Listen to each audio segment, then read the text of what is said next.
Muy buenos días, muy buenas tardes, muy buenas noches, muy buenos todos. En este habitual acompañamiento que hacemos desde el Chiringuito de Valores, en cada faceta y en cada etapa de su vida, les damos la bienvenida a todos los que nos están viendo, sea por TradingView, sea por LinkedIn, sea por YouTube. Y les doy la bienvenida a todos porque hoy estamos todos en el piso después de mucho tiempo. Pasó agosto. Por supuesto verán que como todo europeo de bien tenemos un color en nuestra piel que la verdad se nota el verano, el solcito mediterráneo. Bueno, nada, bienvenidos a todos. Gracias, Juani. Se extrañaba venir un poco a banda sonora, empezar a hacer estos streams mensuales que teníamos. Y que bueno, sí es verdad que estuvimos subiendo mucho contenido en 3 semanas, pero faltaba un poquito de contacto físico, que estemos todos juntos aquí grabando con Paul y Miki detrás, queriendo armar un súper contenido maravilloso, multifacético, con una cantidad de calidad que, bueno, nada, la verdad es que las personas que estamos de frente tenemos que arruinar todo eso. Así que no tenemos cómo poder mantener ese estándar de calidad que ellos nos piden. Pero bueno, hacemos lo que podemos. Dicho esto, hoy tenemos un poco de repaso de varias cosas que han sucedido en este último mes, casi desde el último stream que tuvimos. Han pasado varias cosas, las hemos comentado tanto en el lunes de acciones, en geopolítica, en el repaso de mercados. Pero bueno, hoy vamos a hacer un poco el reconto de todo esto, y creo que lo primero con lo que vamos a empezar va a ser con algo que, ¿cómo lo puedo decir? Creo que anticipamos antes de que llegue el verano algo muy candente que se dio, y creo que vamos a comentarlo ahora con la mesa, que es el impacto de Airbnb en lo que es el alojamiento y la situación, tanto en Europa como en el resto del mundo, ¿no? Creo que esto lo empezamos a comentar con algunos posteos, y justo en el último stream también lo hablamos, de cómo impacta, cómo afecta el tema de Airbnb a lo que es alquileres temporales, alquileres turísticos, las regulaciones que hay, las regulaciones que no, el crecimiento que tiene y la incidencia que tiene en muchos otros mercados que está abriendo negocio Airbnb.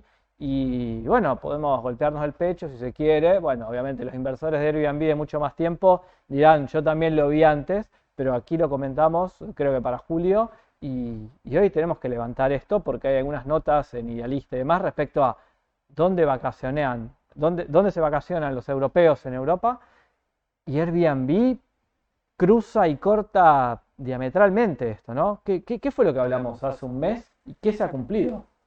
Estuvimos hablando principalmente de qué países y qué ciudades se habían visto afectadas principalmente por la subida de alquileres y cómo la correlación directa con Airbnb. Entonces vimos, por ejemplo, el caso de Barcelona, porque era un caso bastante particular, porque había, dependiendo de qué barrios, se había instalado de una forma más rápida o menos rápida Airbnb. Por ejemplo, el Raval no se instaló tan rápido Airbnb en comparación, por ejemplo, con la Barceloneta. Entonces ahí se demostró que había una correlación directa en el aumento de los precios de compraventa, un 14%, ¿vale? Entonces, respecto a otras ciudades como Nueva York, ahora comentaba Álvaro que, por ejemplo, también se han limitado mucho este tipo de alquileres, ¿verdad, Álvaro? Exacto. Entonces, aparte de esto, Juani, yo, por ejemplo, personalmente este año me he ido a Albacete de vacaciones. ¿Con qué rima Albacete? No voy a decir. Sí, lo sé. Bueno, es un chiste local para un mercado. Sé que hablamos a TradingView y a todas las redes, que es un poco más amplio, ¿no? Pero hay un chiste local que lo pueden buscar fácilmente en ChatGPT o en Google y se los va a terminar y rimar mejor. Saludos a la gente de Albacete, ¿eh? No, no se ría. Chicos, no se rían. Vamos, por Vale, favor. bueno, entonces, Seriedad. Esto es Seriedad. un programa financiero. Tenemos que hablar seriamente. exactamente, pedimos disculpas.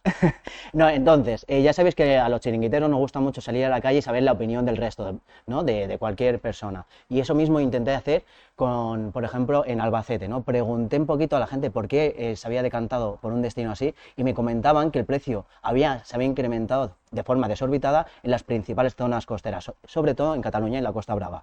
Entonces, han visto el turismo familiar como se ha visto incrementado en las zonas principalmente despobladas de España, sea Albacete, sea Extremadura, coño, porque han encontrado una alternativa de precio. Entonces, esto es lo que ya anticipamos. Y volvemos a dar hincapié. En Barcelona se demostró, hay artículos que lo desmienten, la correlación, y otros que sí. Nosotros solo articulamos hipótesis, ¿vale? Y la fundamentamos en que el precio de la compraventa de inmuebles en Barcelona se ha incrementado un 14% por Airbnb y un 7% los alquileres. A ver, esto también hay una correlación respecto al Euribor y cómo afecta o no el acceso a hipoteca, pero evidentemente la incidencia de Airbnb como un negocio, bueno, a ver, es fácil verlo, aquí en Barcelona hoy no están dando licencias turísticas, digo, ¿no? Y quizás en Tarragona sí, depende, ¿no? La comunidad autonómica, la regulación que tiene y lo que se busque, pero es claro, y esto en los precios que estás comentando, cómo afecta Airbnb como una posibilidad de negocio para cada propietario de un inmueble o que se quiera acceder a un inmueble para poder obtener ese rendimiento. Totalmente. Sí. La verdad es que, bueno, un Totalmente de poquito acuerdo, Juan. fue algo respecto a, bueno, a ver esto de que el impacto que tenía Airbnb, cómo lo estuvimos viendo y sintiendo. Y estoy seguro que todos los que nos están viendo hoy y han alquilado por Airbnb estarán diciendo, ah, que estaba caro Airbnb, no, me fui a ver otra plataforma porque, claro, los precios empiezan a ser un poco desorbitantes. Sumado a inflación, ¿no? Que se está dando, que también van ajustando, donde dice, bueno, el rendimiento de no sé, la tasa, el tipo de interés de mi hipoteca me ha subido la cuota, entonces la ajusto por el precio de alquiler. Bueno, genera toda una espiral que bueno. No, y cabe también destacar que mi compañero Xavi y Eric que también analizaron Airbnb, ¿no? De forma más, ¿cómo lo dirías tú? Bursátil, ¿no? Y entonces, la verdad es que creó bastante expectación, ¿no? Airbnb, antes de verano. Lo que principalmente analizamos con Eric en TradingView simplemente fue un poco la evolución del activo, cómo había estado cotizando y sobre todo los resultados, ya que los resultados que sacaron fueron unos resultados bastante buenos. Entonces lo que comentamos un poco fue eso, pero sí que es verdad que lo vemos mucho, sobre todo en Barcelona, que Airbnb también incide mucho en el precio porque una de las cosas que vimos es que da pie a que gente que no se quiere dedicar al negocio inmobiliario, pues que realmente pueda dedicarse de una manera muy sencilla con un piso turístico vacacional que además tiene unas rentabilidades, como hemos comentado, pues unas rentabilidades bastante atractivas, sobre todo en ciudades como Barcelona. Pero yo incluso, mira, ya que has comentado que está en Albacete, yo he estado en Galicia como cada verano. Y sí, buena tierra, de buen beber y buen comer. Pero sobre todo lo increíble de esa zona es que es una zona, un parque natural espectacular, o sea, en mitad de las montañas, un destino muy atractivo que ha tenido bastante poca gente históricamente, pero ahora se ve mucha reactivación. Sí que es verdad que en este caso es público portugués porque está ahí con la frontera, pero se ve cada vez que hay más gente que va al pueblo, o sea que el pueblo está más lleno, en las zonas turísticas del pueblo hay más gente, de hecho en uno de los principales ríos ya casi no se pueden ir, o sea, está plagado de gente, y luego que cada vez salen más pequeñas pues casas rurales o pequeños negocios relacionados con el turismo vacacional rústico que van ahí a montar un negocio por también el Camino de Santiago y todas estas historias, ¿no? Pero al final estas webs, no solo Airbnb, también podríamos hablar de Booking y otros muchos portales que ya comentamos, fomentan esto. Y hablando también de datos, al final España ha marcado récord histórico en reservas de alquileres a través, por ejemplo, de otras plataformas, como bien decías, de Booking. Entonces, Es que a ver, lo estuvimos un poco mirando, ¿no? El turismo receptivo que llega a España, de todo lo que es el norte, todo lo que es UK, todo lo que es Suecia, Noruega, Dinamarca.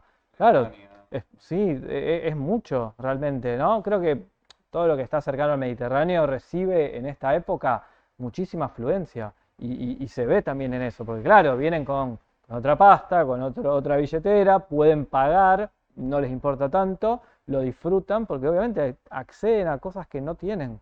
Y bueno, evidentemente el boom creo que ha tenido algo que ver con todo esto.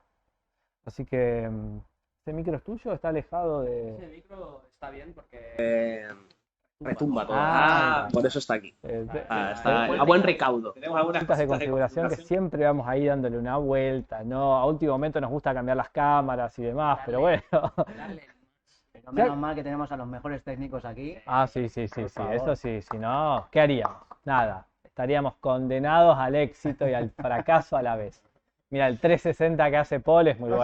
No se ve. No se ve, a ver, sí. No, Miki, no, que te perdemos. No, Miki por vamos, detrás. vamos. Mirá, Lo encontramos. nos cuesta mucho mantener la seriedad, así que vamos a tratar de enfocarnos y ya que lo tengo a mi derecha, a la izquierda de su pantalla, al señor Payés, creo que sería interesante tratar de ir a hacer un poquito de repaso de mercados, que si bien hablaron con Eric ayer respecto, y lo venimos haciendo tanto los lunes como los viernes en el Chiringuito de Acciones y en el repaso de semana, podemos hacer un poquito de raconto de qué fue lo que hablaron y para qué, porque estamos también en TradingView y la gente quiere ver gráficos, quiere ver acciones, necesita saber de números, ¿no? de inversiones. Así que te voy a dar paso con este movimiento para que puedas comentarnos algo.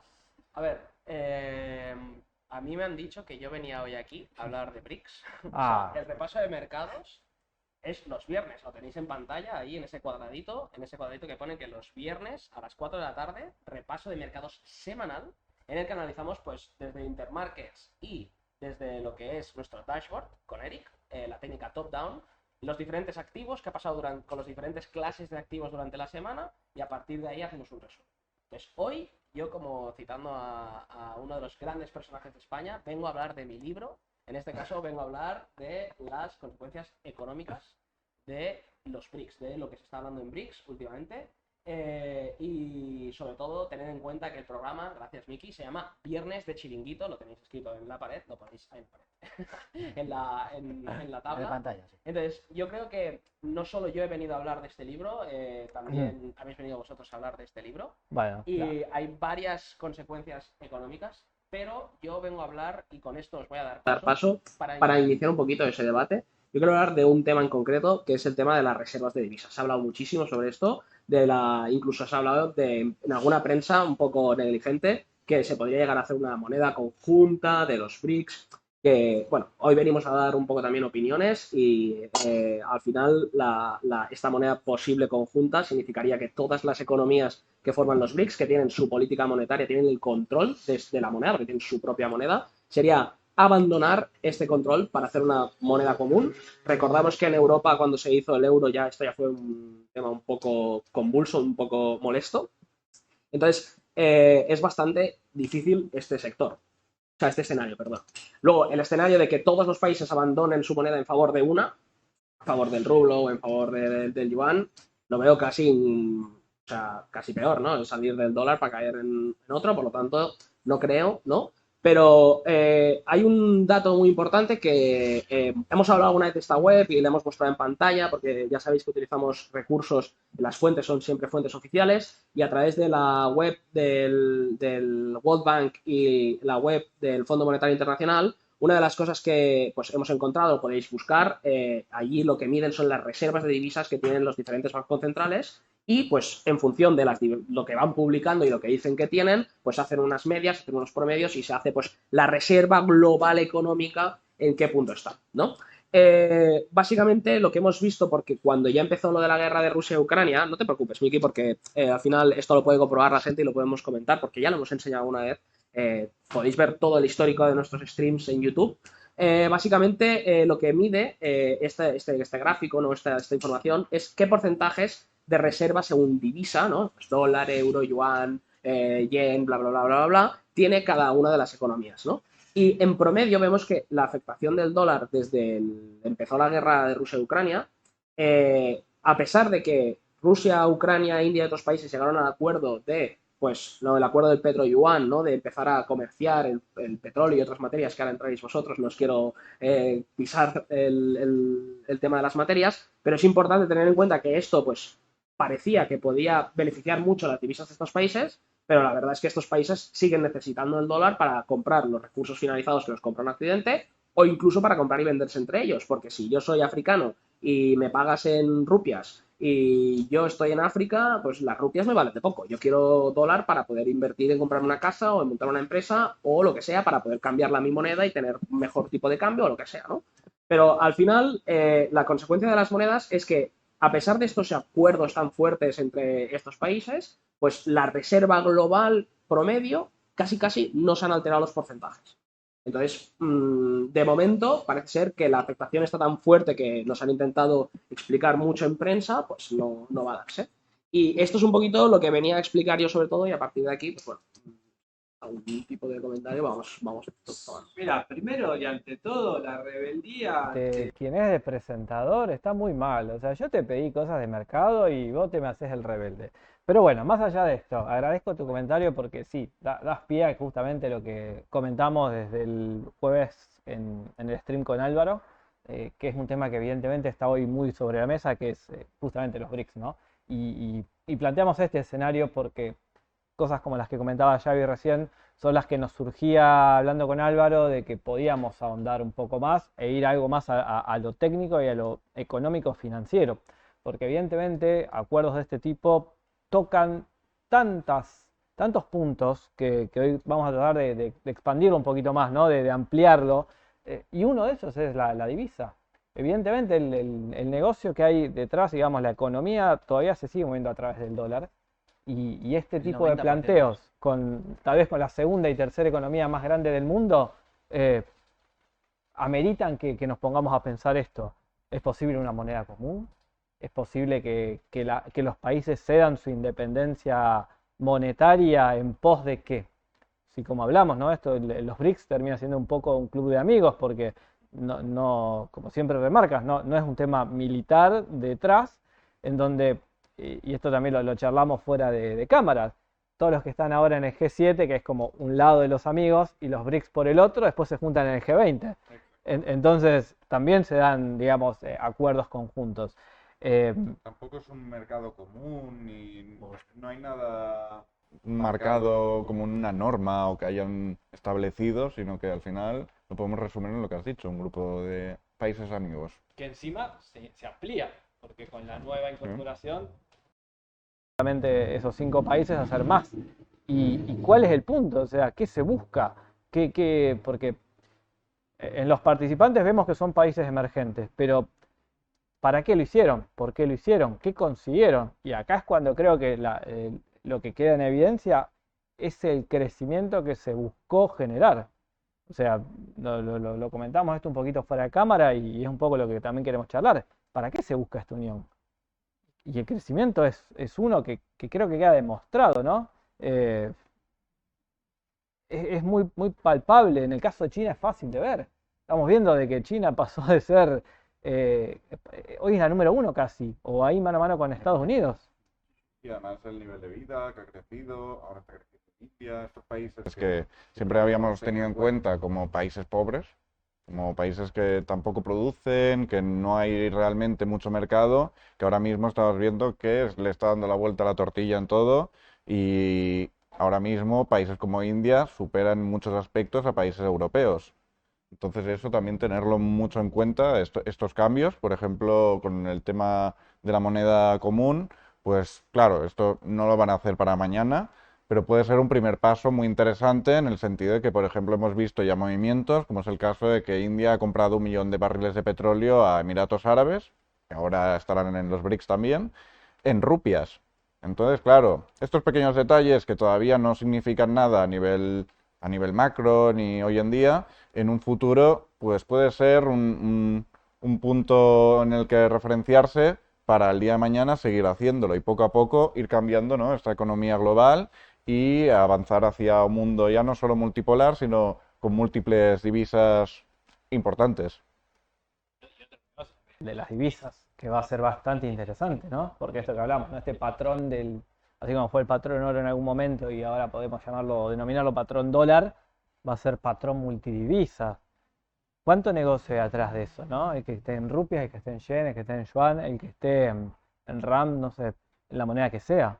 Claro, esto desde Chiringuito hemos seguido bastante las noticias que se han trasladado, por ejemplo, con Twitter o LinkedIn, y al final la gran parte de noticias eran sobre todo para definir qué son las BRICS. Yo creo que no se tiene muy claro, ¿no? Y como tú y Juan intentabais explicar en ese pedazo de programa que hicisteis la semana pasada, no es una alianza como tal, o eso, pero no es ni como la Unión Europea un libre comercio, no. Es simplemente, allá por ejemplo, en el 2006 creo que fue, Jim O'Neill, cuando trabajaba en Goldman Sachs, definía esto como la nueva gobernanza, no tampoco en vías de lo que podía avanzar en el futuro, sino como una nueva gobernanza, una nueva orden a nivel global, ¿no? Y que, como comentaba mi compañero Xavi, al final lo que más se ha seguido es lo de la divisa, porque hay muchas conjeturas sobre qué divisa utilizar.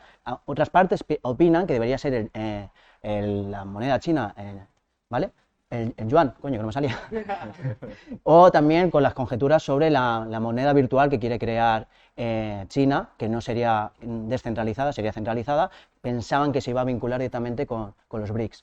Pero entonces esto es lo que más se ha seguido, ¿no? ¿Qué pasaría con la divisa y demás? Pero como bien habéis definido, se ha demostrado, por ejemplo, Brasil y Rusia son los países que más interesados están en desdolarizarse, pero hay otros países que no pueden a día de hoy. Entonces, este es el primer tema que hay que aclarar. A día de hoy no se puede, luego lo ha reconocido alguno de estos integrantes. Otro de los puntos interesantes también para conversar es respecto a qué se busca más allá de crecimiento y qué es lo que tiene cada uno de estos países integrantes, que esto un poco lo analizábamos antes. ¿Qué tiene Rusia? ¿Qué tiene Brasil? ¿Qué tiene China? ¿Qué tiene India? ¿Y qué tienen los que se van a incorporar, ¿no? Y creo que en esto hablamos y coincidimos de que la matriz o el punto en común que tienen todos es que son originadores de materias primas, originadores, explotadores, o tienen dentro de sus territorios materias primas, cada uno en particular. Y quizás la búsqueda que tiene hoy de esta ampliación o expansión de los BRICS es justamente poder acaparar todas estas materias primas. O sea, los datos, todo lo que tienes apuntado, Alberto cada vez que nos juntamos hace un libro previo a... Lo publicaré algún día. Sí, es un paper, son los papers de Alberto antes de Chiringuito. Luego podríamos hacer un material respecto a eso, creo, ¿no? Los papers de Alberto antes del Chiringuito. La primera donación de 500 pavos. La primera donación, sí, el pay-per-view de... 500 pavos. El pay-per-view del paper, una combinación así interesante, pero los datos que tienes ahí son una locura. Realmente el porcentaje que representan los BRICS más los nuevos BRICS a nivel global. En cuanto a materias primas, mira, lo referenciábamos ahora Álvaro y yo, que esto nos recuerda un poquito al juego Catán. Es un juego de mesa, os lo explico brevemente, que básicamente consiste en, por suerte aleatoria, por los dados, te tocan a materia prima, que es arcilla, madera, oveja y paja, y trigo, o paja, como quieras llamar. Y entonces tú tienes que comerciar con lo de distintas personas, ¿no? Entonces, creo que al final esto va a ser las BRICS. Van a tener todo el dominio global de todas las materias primas. Por ejemplo, ponemos datos, Álvaro. Gas, petróleo, por ejemplo, ocupan en el gas, en el top 5, están los 3 primeros países, están aquí, las BRICS, ¿vale? Petróleo, entre los 10 primeros puestos hay 6. Uranio, que comentabas tú. Uranio, claro, que al final Europa sí que se basa mucho en el sector servicios, pero hace un coche arrancar sin gasolina. Es que uranio tiene el 40% de la reserva de uranio.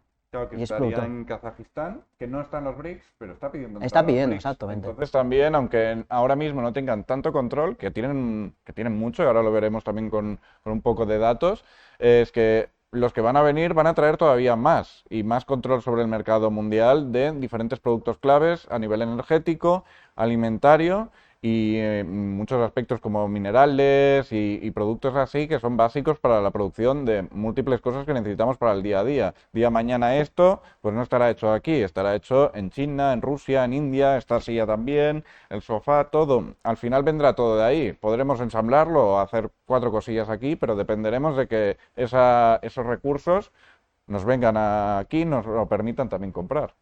Es que coincido totalmente, porque creo que la gente se ha focalizado sobre todo el tema de Putin y las divisas, pero lo que nosotros estamos viendo desde aquí el chiringuito es el tema de reparto de materias primas, que tienen casi todo ellos. Tienen el juego ya ganado, si siguen así.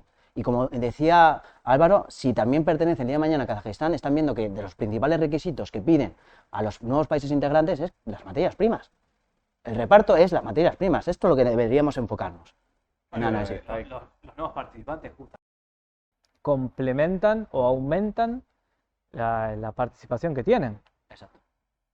Es un poco, Los 6 nuevos integrantes. ¿sí? O sea, toda la parte de petróleo, que lo repasamos, ¿no? O sea, no me acuerdo en qué punto por estaba. ejemplo, soja argentina, que ahora después comentaremos en particular Argentina, dado el caso personal. Soja está entre los 5 primeros, hay 4 de las BRICS. Luego otros como pescado, carne, son en el pescado, en el top 3 hay 2 países de las BRICS.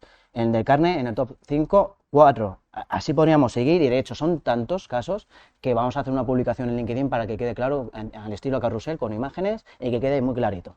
Y también hay que tener en cuenta que muchas veces, aunque aquí tengan 3 de 4, el primero muchas veces es China de goleada.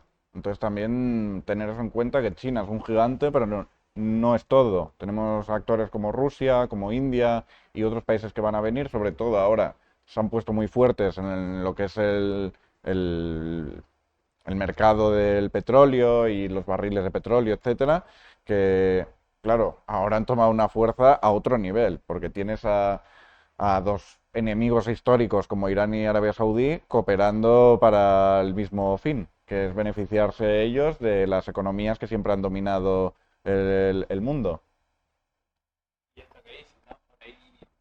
Habrá que ver la apuesta de todos los nuevos integrantes, ¿no? De qué buscan. Porque como dices, si son enemigos o antagónicos y ahora de repente a cooperar o al menos pertenecer a un mismo espacio, ¿en busca de qué? ¿Qué buscarán? O sea, ¿se avanzará BRICS o el nuevo conjunto en una política más cercana a lo que es comunidad? Con barreras arancelarias más bajas o más benévolas, tratos fiscales más benévolos, o quedará solamente en un poco de fuerza para competir contra, no sé, G7 y está, ¿no? Digamos, ¿hacia dónde podemos apuntar o qué podemos pensar respecto a eso? Por ejemplo, en el caso de Arabia Saudí e Irán, tenemos que los dos han estado muy influenciados por Estados Unidos, para bien o para mal. En el caso de Arabia Saudí, para bien, porque sí que se ha invertido mucho dinero, pero también Arabia Saudí lo que no quiere es ser dependiente de Estados Unidos, porque sabe que ser dependiente de la superpotencia de hoy en día, puede ser un problema, porque no te da tanta independencia a la hora de tomar decisiones. En el caso de Irán, por el lado contrario, sanciones, problemas. Entonces, estos países también buscarían un poco conseguir esa soberanía y expandirse al mercado de la forma que puedan crecer con un desarrollo más sostenible a lo largo del tiempo. Y claro, ya los países integrantes, por ejemplo, India, que lo comentábamos Álvaro, ya se ha sumado a la carrera espacial. De ser un país pobre a... Habría que ver la correlación directa, que es lo que aclaraba Juan en un principio, pero ya se ha sumado a la carrera espacial. Han llegado a la Luna. Han llegado a la Luna. Los indios están en la Luna y de hecho están con varios proyectos más para llegar a más. Totalmente. Cuando era un país que siempre es eso, teníamos como de extrema pobreza, que bueno, tampoco jugaba mucho en el panorama internacional y ahora mismo está llevando la voz cantante en varios aspectos. Sí, como ocurrió en la Unión Europea, al final cada país tiene unas casuísticas socioeconómicas distintas, ¿no? Igual que seguramente pasa con las BRICS. China tiene unas casuísticas, India y los demás. Pero esto es una de las cosas que también tendrían que ir atajando, ¿no? Los problemas. Pero yo creo que tampoco inciden tanto en esto como la Unión Europea, que al final los países sean más homogéneos, ¿no? Entre sí. Al final aceptan, yo creo, que esa heterogeneidad, y al final lo que principalmente se enfocan es, para nosotros, en las materias primas y en el crecimiento, por ejemplo, en infraestructuras. Así como competir con bancos centrales, como competir en contra de la Fed, por ejemplo. Y yo tengo un insight que, bueno, pues he visto por ahí, no me acuerdo de un artículo, pero lo he visto por ahí, que al final también tiene todo el sentido del mundo, ¿no? Hablamos mucho del control de las materias primas y tú, Alberto, ya veréis cuando publicamos esta publicación de LinkedIn, pues valor brutal, pero sí que es verdad que, como has dicho, muchos de los países de ciertas materias primas son 2, 3 o 4, a veces incluso 5, con los que se van a añadir. De los top 5 son países BRICS, ¿vale? De los top 10 son países BRICS. Entonces, sí, top 5 también, pero a lo que me refiero es que en ambos casos, ¿no? Pues entre ellos ahora, pues puede ser que con la finalidad, ¿no? De salir del control de Estados Unidos, etcétera, pues puede ser que ahora sean muy amigos, pero tarde o temprano van a empezar a competir entre ellos. O sea, esto también hay que tenerlo en cuenta porque, como habéis dicho, o sea, son un club de amigos. Pero en este caso no son amigos de corazón, de yo estoy ahí por mi colega, ¿no? O sea, en este caso son amigos de si me interesa ser amigo tuyo, somos amigos, si no, te quedas esperando. Entonces, claro, esto hay que tenerlo en cuenta porque al final se tendrá que ver cómo llegan a esos pactos para que de repente no haya uno de estos países que diga, pues oye, es que me vale mucho más la pena venderle estos recursos a Occidente que a vosotros. Entonces empiezan a hacer su propia, ¿no? Que esto también, o sea, pinta muy bonito, pero hay que tener en cuenta que son los países que son, que hay mucha competencia en el mercado y que al final, pues el mercado es lo que manda, y si hay un exceso de oferta o simplemente hay alguien que ve que puede sacar tajada, por mucho que sean BRICS, sacarán tajada igual. Esto ocurre como de alianza, ¿no? Mercosur. Damos paso a Argentina, también hay muchas dudas, ¿no? Sí, a ver, creo que lo que fue el Mercosur fue un intento de tratar de avanzar hacia un bloque, no una unión de países como es la Comunidad Europea, en la que obviamente el nivel y el volumen que tiene Mercosur no llega tanto. Creo que la invitación por parte, o al menos la gestión que siempre se intentó hacer de parte de Brasil o el pedido en realidad de Argentina para que Brasil interceda en este pedido de incorporación a los BRICS, un poco busca romper esa hegemonía de dependencia del financiamiento. A ver, Argentina es un país con más de 100 años de historia respecto a financiamiento y mal ejecución de financiamiento, ¿no? En general siempre va o a mercado de capitales o a entidades supranacionales o demás, FMI, Banco Mundial, BID, en busca de financiamiento. Que uno pueda tener una oportunidad a través de este nuevo banco de desarrollo que se armaría o se crearía de financiarse, creo que está dentro de los intereses de Argentina para justamente poder ir tapando sus falencias, ¿no? Porque al fin y al cabo uno recurre a los mercados para aumentar obras de infraestructura o, en el caso de Argentina, a cubrir su déficit eterno, ¿no? Esto de gastar siempre más de lo que tiene. Y creo que el BRICS lo que le permite, en el caso, hablando puntualmente de Argentina, es esto, es acceder a una nueva fuente de financiación. Plantear también esta no dependencia única respecto a lo que es el dólar, ¿no? Porque nosotros, como muchos otros países, contabilizamos nuestras reservas internacionales en pesos argentinos, pero también en dólares. Estáis profundamente dolarizados. Entonces, claro, la dolarización es total. De hecho, a nivel cultural, hoy el debate que se está planteando es la dolarización o no de la economía, ¿no? Esto habla un poco a las claras de la dependencia cultural que tenemos para con el dólar. Este debate. Sí, este debate está justo ahora que están en medio de las elecciones, la dolarización o no de la economía. Que va un poco atado justamente a esto, a la ineficiencia de los gobiernos a lo largo de la historia respecto a la política monetaria. Los niveles de inflación van muy atados, depende de la corriente de pensamiento, ¿no? Pero a la emisión. Y si uno emite, la inflación va a estar descontrolada como suele ser. También un poco el caso de Turquía, si se quiere. Entonces, la posibilidad de estar dentro de lo que son los BRICS, creo que le permitiría esto, una nueva fuente de financiación, donde no sé si va a delegar su herramienta de emisión monetaria, porque creo que ninguno de estos países estaría en condiciones o tendría ganas. Digo, no me imagino a Putin cediendo su la emisión monetaria para solamente participar aquí. Y ni hablar China o India. El 1 y el 3 o el 2 y el 3 del mundo va a decir, no, sí, emite tú que yo me la arreglo. No, imposible, no lo creo. No lo creo realmente. Pero claro, con esto que hablamos, ¿no? La cantidad de materia prima que tiene Argentina, tanto en Vaca Muerta con la parte de petróleo, litio en el norte, el acceso al mar. A ver, China hace años que está haciendo un trabajo de hormiga en todo lo que es Sudamérica. Eh, Obviamente que son cosas que no están confirmadas, pero es Vox Populi, ¿no? Bases militares en Argentina incluso. Entonces, digo, se va avanzando en una... Es como que, bueno, eliges a ver quién te colonializa, ¿no? Ok, ya de Estados Unidos tengo todo, ahora ¿qué permito? China.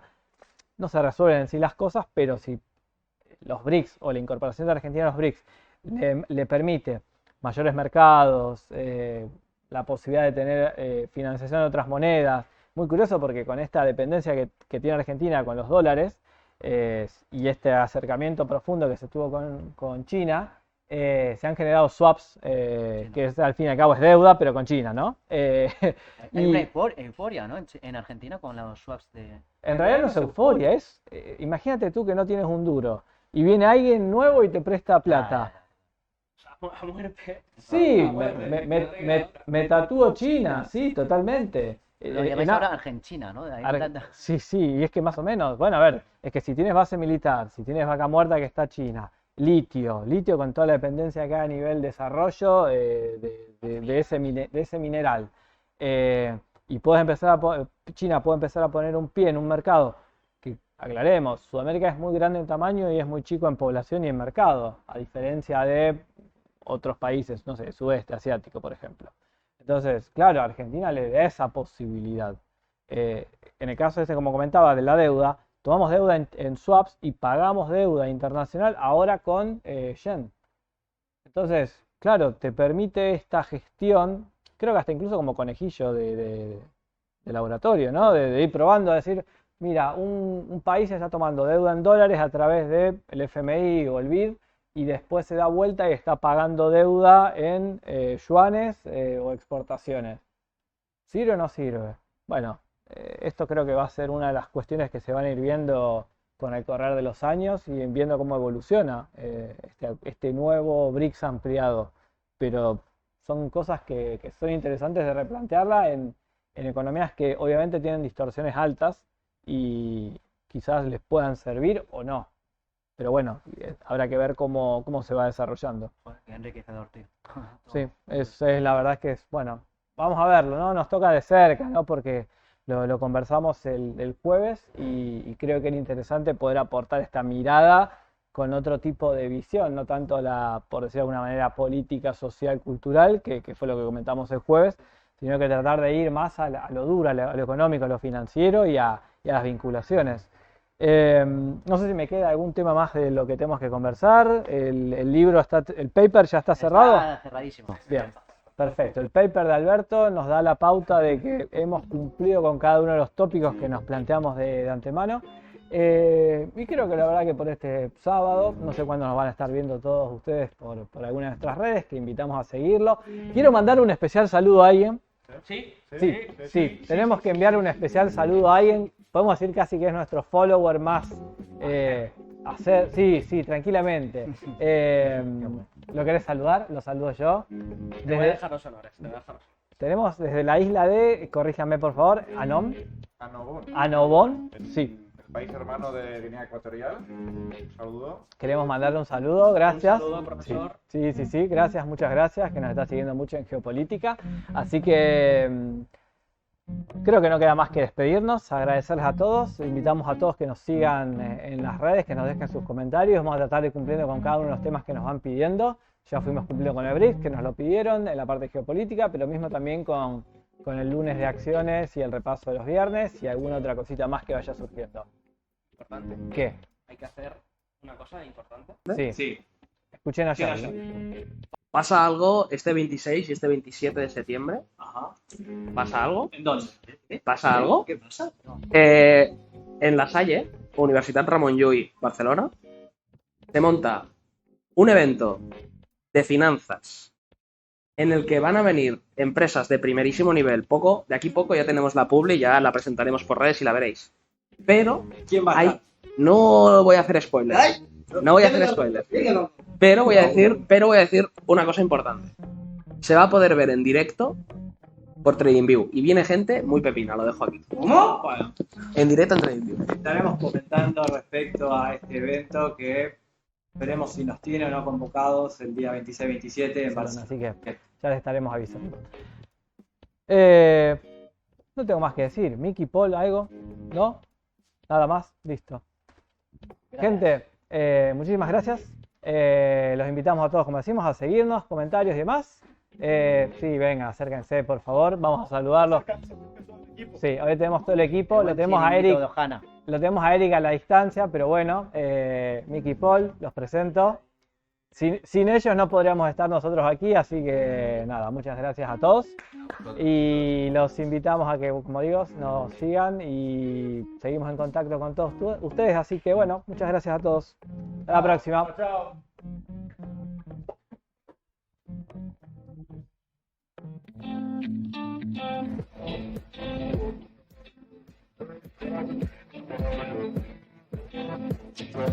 Chao.